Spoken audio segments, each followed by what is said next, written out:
Earth signs, tignan po natin kung ano yung mensahe para sa iyo ngayong araw. Keep in mind po na ito ay general reading lamang. So, hindi po lahat ay makaka-relate. So, be open-minded.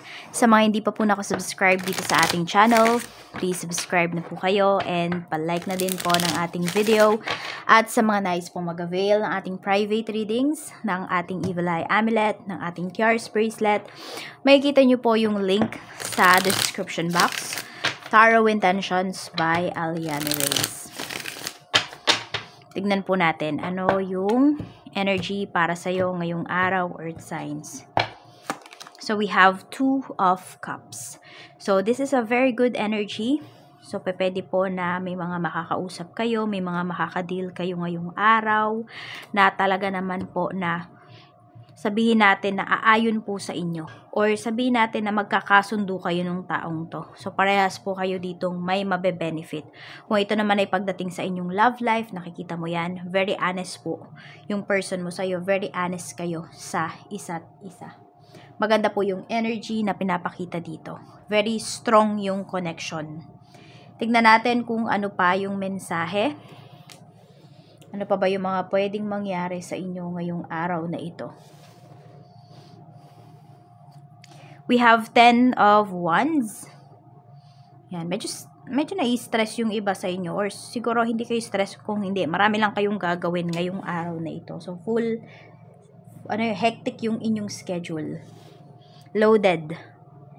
Queen of Swords. Mukhang may mga tatanggihan kayo dito. Or it's either may hinihintay pala kayo dito ng mga mensahe coming from someone, ayan, pwedeng coming from your loved ones. May mensahe na pinapakita kasi dito. So, pwedeng yun po yung hinihintay ninyo. Meron tayo ditong The Hanged Man. So, may mga delays. Kaya nafa-frustrate yung iba sa inyo. Kaya naiinis yung iba sa inyo kasi may hinihintay kayo dito. Yet, yun nga po, parang hindi siya mangyari-yari. Or sabihin natin kung mensahe man to, yung taong yun, pwedeng laging busy. Laging walang time sa inyo. Kaya yung iba sa inyo, nai-stress kayo. Pero, yun, mukhang magkakausap naman kayo. Kahit sabihin natin, pwedeng paggabi na for some of you.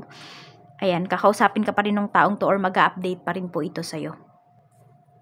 Tignan natin ano pa yung pwedeng mangyari sa'yo ngayong araw. Hindi ko alam kung may nagluluto ba dito sa inyo.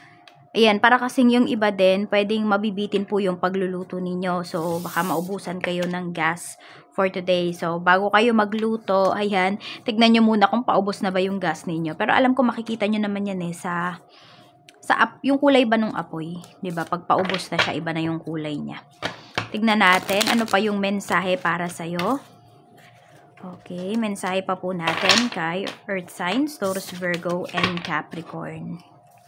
We have, the truth only shows part of it. Ayan po. So, pwedeng may mga madidiscover kayo dito. May mga katotohanan daw sa paligid po ninyo. Kaya lang, more on mga signs lang yung pinapakita sa inyo. So, if you are asking for the truth, ayun, pwedeng may mga tao dito na nagsasabi, pero hindi 100% yung sinasabi nila sa'yo. Could be 10%, 20% lamang. May mga tao dito na gusto nila na ma-discover mo ng kusa kung ano yung mga dapat mong ma-discover. Tignan natin. So, pero may mga hints ka dito ha. May mga hints na binibigay sa'yo si Universe. Tignan natin ano pa yung mensahe para sa'yo. Council's Compass. Seek advice to steer judgment as insightful talks illuminate your journey. So, yan. Meron kang mga taong makakausap dito or may mga tao kang mahihingaan ng advice ngayon. Kaya lang, sabi ko nga sa'yo, pwedeng, ayun, guidance, 10-20% lang talaga yung sabihin nila sa'yo. Alam mo yun, parang hindi nila i-feed sa'yo lahat. Diba? Hindi nila spoon-fed sa'yo lahat. Laid to rest. Let go of lingering disputes and make peace together. So, ayan po. So, pwedeng ito naman ay pagdating sa love life mo. Pagdating sa mga loved ones mo. Ayan po. Kung ano man yung mga hindi ninyo pagkakaunawaan, sinasabi dito na kaya namang pag-usapan ng maayos yan. So, pag-usapan nyo po. Kaya lang kasi yung iba sa inyo, pwedeng kayo lang naman talaga yung naghihintay dito eh. Or hinihintay nyo lang naman talaga na makipag-usap sa inyo, na makipag-communicate sa inyo yung isang tao. So, may willingness naman po kayo dito na makipag-usap, na makipag-ayos. Tignan natin ano pa yung mensahe. Pagdating sa family, spirit guide, pagdating po sa family, tignan natin. Kamusta? Pagdating po sa family. Meron tayo ditong 8 of Wands pagdating sa iyong pamilya. Okay. So, ayan, may communication, pwedeng may pagkikita-kita, may salo-salo kayo dito. We have the Tower. May importante pala kayong pag-uusapan with your family members. Pwedeng about po ito sa mga properties or sabihin natin, basta about sa pamilya din naman yung pag-uusapan ninyo, hindi man to chikahan. Pero may involve kasi na pera dito. Pwedeng, may i-build ba na business or kung meron kayong family business, earth signs, pwedeng yung business na yun, pwedeng nagkakaroon ng problema. So, yun po yung pagmimitingan ninyo, yun yung pag-uusapan nyo with your family. Hindi ko alam kung meron, para kasing may ibebenta. Parang, alam mo yun, hindi na ma-handle, tas ibebenta na lang. Tignan natin pagdating naman po sa mga kaibigan. We have the Hierophant. And we have King of Pentacles. Okay, mukhang mayroon ka ditong friend na nagbabalak ng magpakasal. So, bakit nga ba lumalabas yung energy ng friend mo na to? Kasi po, pwede na manghihingi siya sa'yo ng help. Pwedeng may magpo-propose dito, ganyan. O kaya naman, kasi invited po kayo dito. Kaya, ayan. So, may friend ka dito na ikakasal at invited ka. Alam mo yon, family member na kasi yung turing sa'yo ng taong to. Hindi ka pwedeng mawala doon sa special occasion na to yung milestone na to ng life niya. Tingnan pa po natin ano pa yung mensahe. Pagdating naman po sa kaperahan, we have 9 of Cups. We have the Devil. Ayan, happy naman kayo dito pagdating sa inyong finances.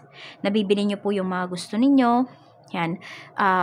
Wala kayong pagsisisi pagdating sa inyong kaperahan. We have Judgment. Parang may pumipigil sa'yo dito. Ayan. Mag-ingat ka lang kasi pwedeng may mga tao na dumidikit sa'yo dito, earth signs, kasi nakikinabang sila sa'yo. So, huwag ka masyadong mapagtiwala ba sa mga tao na yan. Huwag ka masyadong mag-expect from them na kung ano yung ginagawa mo for them is gagawin din nila sa'yo. Kaya ingatan mo yung pera mo dito. Ayan, may mga tao dito na masaya sa mga nakakamit mo. Sa mga pera na mayroon ka kasi pwedeng nakikinabang sila. Tignan po natin ano pa yung mensahe. Pagdating naman po sa mga nag-apply ng trabaho. So, pwedeng 2 weeks pa lang yung nakakalipas. Tignan natin kung may marireceive ka bang good news. Page of Pentacles. Yes po, mayroon naman po kayong marireceive na good news para dyan sa trabaho. Tignan natin kung makakapasa ka ba dun sa final interview. 9 of Swords. Nako, dito kayo magkakaroon ng problema. So, matulog po kayo ng maaga ha kung meron kayong interview. Pag kayo po ay natawagan, magpahinga po talaga kayo. Kasi mukhang mabablanko kayo kapag yung isipan ninyo parang lutang kasi kayo dito pag kayo ay nagpuyat. Tingnan natin. So, you can give your best po hindi. You must give your best dito sa interview na to kung gusto nyo makuha yung trabahong ito. Tingnan natin sa mga naglakad ng papers dyan, nag-aayos ng papers, may mga pinaprocess. Let's see. Ma-approve ba yan? The Hermit. Yes po, ma-approve siya. Yung iba nga sa inyo, ayan, ma-approve siya. Pwedeng meron dito mag-asawa, naglalakad ng papers. Ayan, nag-apply yata kayo. Di ko alam kung working visa ba, citizenship yung in-apply nyo, or permanent residency. Yan po, maa-approve siya. Tingnan natin. Parang ano nga lang to biglaan. Ewan ko ba. Parang sabi natin, ito yung ina-expect mo na date, pero pwedeng mas mapaaga pa siya. Check po natin pagdating naman sa mga may trabaho, may current job. We have Page of Wands. Knight of Swords, nandun pa rin yung eagerness, yung passion po ninyo pagdating sa inyong trabaho. So, tuloy-tuloy lang po kayo. Parang nagmamadali yung iba sa inyo ngayong araw. Di ko alam kung may malilate ba dito pagdating sa work. Tignan naman natin sa mga gustong mag-resign. Page of Swords, pag-isipan nyo daw muna pong mabuti yan. Wag muna, in short. Oo. Tignan natin kung may promotion ba kayo na marireceive dito sa current job ninyo. 8 of Cups. Actually, yung iba sa inyo, wala kayong marireceive na promotion. dyan sa current job ninyo. Hindi nyo talagang umalis. Kaya yung mga nagbabalak dyan na mag-resign, okay lang naman, pero wag muna ngayon. O, tiis-tiis muna. Tingnan natin. Yes, on your next job, mas dun po kayo magkakaroon ng pag-asa na magkaroon ng mas magandang posisyon, ng mas magandang salary. Tingnan natin, pagdating naman earth signs, sa mga nagbabalak pong mag-business, tingnan natin yung business ba na yan, yung magpapaunlad sa'yo, magpapayaman sa'yo. Ace of Cups, yes na yes po. Yan, kaya yung iba sa inyo hindi na kayo makatulog kasi gusto nyo nang umpisahan yung negosyo na to. Kaya lang kasi, baka hindi pa talaga kayo prepared. Tignan natin sa mga may current business naman po. Kamusta yung sales? We have 5 of Wands. Lumalaban po. Very competitive naman po yung inyong sales, yung inyong negosyo sa market po.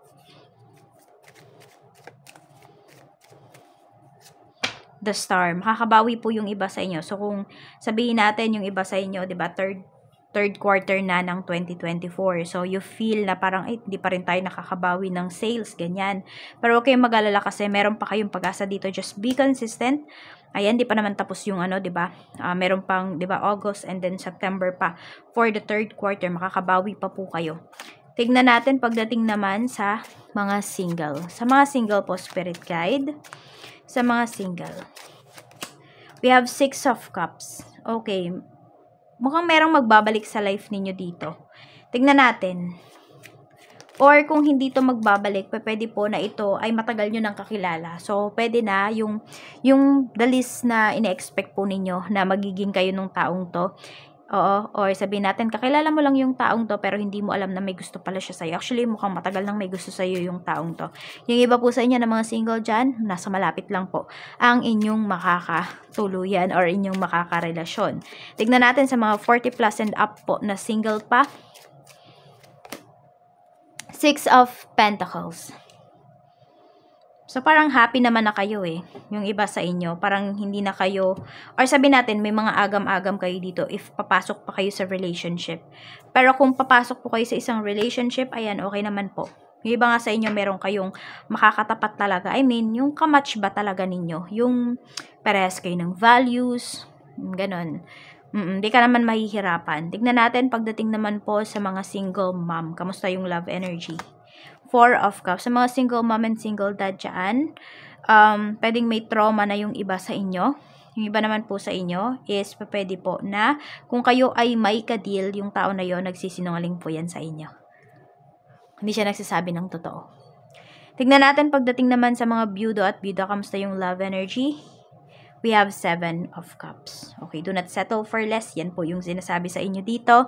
Pwedeng may makadeal kayo pero nasa malayo siya. Tignan natin kung kayo lang ba yung kinakausap ng tao na yan. 2 of Swords, dalawa kayo. So, yan, pag-isipan nyo pong mabuti. And also, you have choices din naman daw po with this 7 of Cups. Kaya, yun nga, sabi nga, do not settle for less. Tignan natin sa mga mag-asawa, sa mga married po. Sa mga married, we have 4 of Swords. So, tahimik lang naman po yung inyong relasyon. Meron kayong peace of mind. That's the most important thing. Isa po yan sa napakasarap na magkaroon pagdating sa isang relasyon. Ang magkaroon ng peace of mind. Sa mga magkarelasyon naman po. I mean, sa mga mag-asawa pala to. Sa mga magkarelasyon naman po, we have temperance. So, kung nagbabalak na ba yung person mo na magpakasal, yung iba sa inyo medyo matatagalan pa to. Medyo matagal-tagal pa po yung paghihintay ninyo. Bakit? Kasi pwedeng wala pang pera yung person mo. Wala pa, para sabihin natin, hindi pa kayo stable financially. Kaya pwedeng hindi pa magle-level up yung inyong relasyon. Tignan natin kung siya na ba talaga yung para sa'yo. Ace of Swords, yes naman po. Yun nga lang talaga, kailangan nyo itong paghandaan. So, depende na yan kung bongga ba or simple lang na wedding yung gusto ninyo. So, yan lang po. Maraming salamat. Mag-iingat po kayo always and more blessings to come.